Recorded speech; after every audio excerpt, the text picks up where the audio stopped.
Hello everyone, কেমন আছেন সবাই? আশা করি সবাই ভালো আছেন আর সুস্থ আছেন। দেখুন আজকে আমাদের দুপুরের মেনু কি, এই যে বাটা মাছ। বাটা মাছটা আমি ভেজে নিচ্ছি। এই বাটা মাছ দিয়েই ঝোল করব আজকে।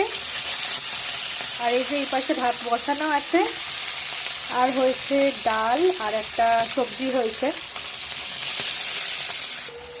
এই যে এখানে একটা সবজি হয়েছে, ওই কপির ডাঁটা পটল সব কিছু দিয়ে আর কি, পাঁচমিশালি একটা সবজি। আর আমার ছেলে তো একেবারে মাছ খেতে চায় না, তাই জন্য ওর জন্য তো রোজ ডিম সিদ্ধই দিতে হয়। তো ডিম সিদ্ধ দিয়েছি, তাও চেষ্টা করব আজকে মাছ খাওয়ানোর। এই মাছ খাওয়া তো ভালো, কিন্তু জানি না খাবে কি না। তো এই যে আমার মাছগুলো ভাজা হয়ে গেছে, আর এখানে আমি আলু কেটে রেখেছি আর ধনেপাতা আছে। জানো, এই আলু আর ধনেপাতা দিয়েই আজকে মাছের ঝোল করব।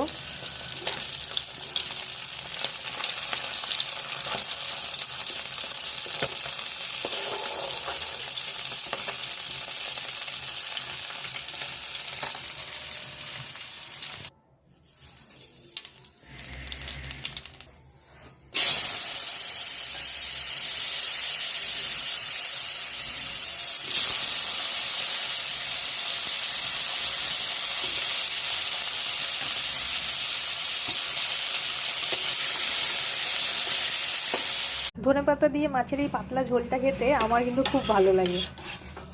এখনও এখানে লঙ্কার গুঁড়োটা দিইনি, তাই রঙটা এরকম লাগছে। কারণ লঙ্কা দিইনি, তার কারণ হচ্ছে আমি আগে ছেলের জন্য একটা মাছ তুলে রাখবো, তারপর এতে লঙ্কা দেবো। এবার এটি একটু ফুটে যাক, তারপর মাছগুলোতে দিচ্ছি।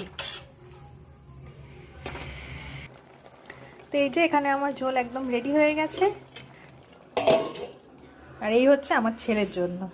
তো যাই হোক, আবার দেখা হচ্ছে পরের ভিডিও। টাটা।